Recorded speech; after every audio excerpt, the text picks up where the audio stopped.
នេះគឺជាវីដេអូមួយទៀតដែលខ្ញុំជួបជាមួយនឹងបទពិសោធន៍ខ្លួនឯងហើយខ្លឹមសារវីដេអូមុននឹងចូលទៅដល់ខ្ញុំចង់សូមទោសទៅដល់បងប្អូនទាំងអស់គ្នាដែលភាសាបរិយផងដែរ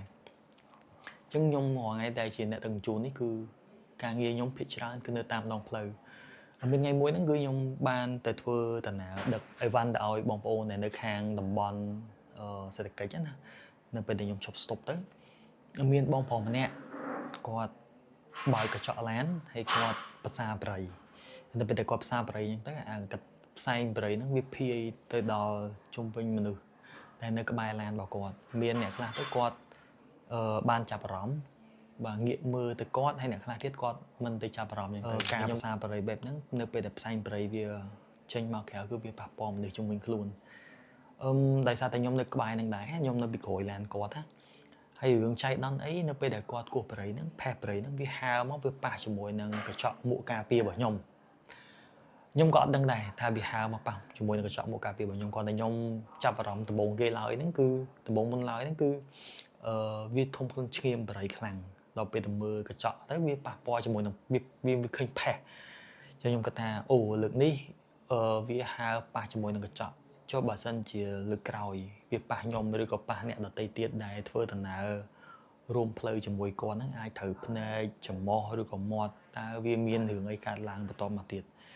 ខ្ញុំក៏មិនបានទៅដេញដោលជាមួយនឹងបងប្រុសម្នាក់នឹងដែរគ្រាន់តែខ្ញុំគិតថាការគោះបរិយឬក៏ការអចេតនារបស់គាត់ហ្នឹងគឺវាប៉ះពាល់ទៅកាន់បងប្អូនដែលនៅជុំវិញខ្លួនយើងខ្ញុំក៏សម្រេចចិត្តបោសសម្អាតវាហើយយើងបែកផ្លូវគ្នារៀងខ្លួនគ្រាន់តែខ្ញុំចង់ធ្វើវីដេអូនេះឡើងគឺដើម្បីជាសារមួយហើយខ្ញុំក៏មិនទៅ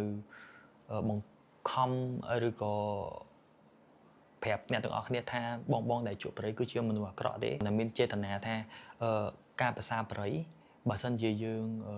ភាសានៅក្នុងគណៈពេលបែបហ្នឹងគឺវាប៉ះពាល់ដល់អ្នកនៅជុំវិញខ្លួនអ្នកខ្លះទៅគាត់មានផ្ទៃពោះ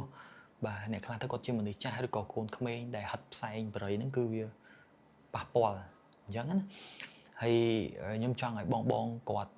គិតឡើងវិញទៅលើចំណុចនេះបើសិនជាធ្វើដំណើរតាមដងផ្លូវតើគួរតាមភាសាបរិយឬក៏យ៉ាងណាហើយបើសិនជាភាសាតើមានទទួលទំនួលខុសត្រូវនៅក្នុងការគ្រប់គ្រងផ្សែងបរិយនឹងបែបណាអញ្ចឹងនេះគឺជាវីដេអូមួយដែលខ្ញុំចង់ចែករំលែកទៅកាន់បងប្អូនទាំងគ្នាហើយខ្ញុំមិនមែនតាំងខ្លួនថាខ្លួនឯងគឺជាមនុស្សល្អអីទេគ្រាន់តែថាជាក់ស្ដែងគឺខ្ញុំជួបផ្ទាល់គឺវាបែបហ្នឹងអញ្ចឹងវីដេអូនេះគឺមានតែប៉ុណ្្នឹងហើយចង់ឲ្យបងដែលភាសាបរិយទាំងឡាយអាចគិតមើលឡើងវិញទៅលើចំណុចមួយនេះអញ្ចឹងណាបាទអញ្ចឹងវីដេអូនេះគឺមានតែប៉ុណ្្នឹងអរគុណ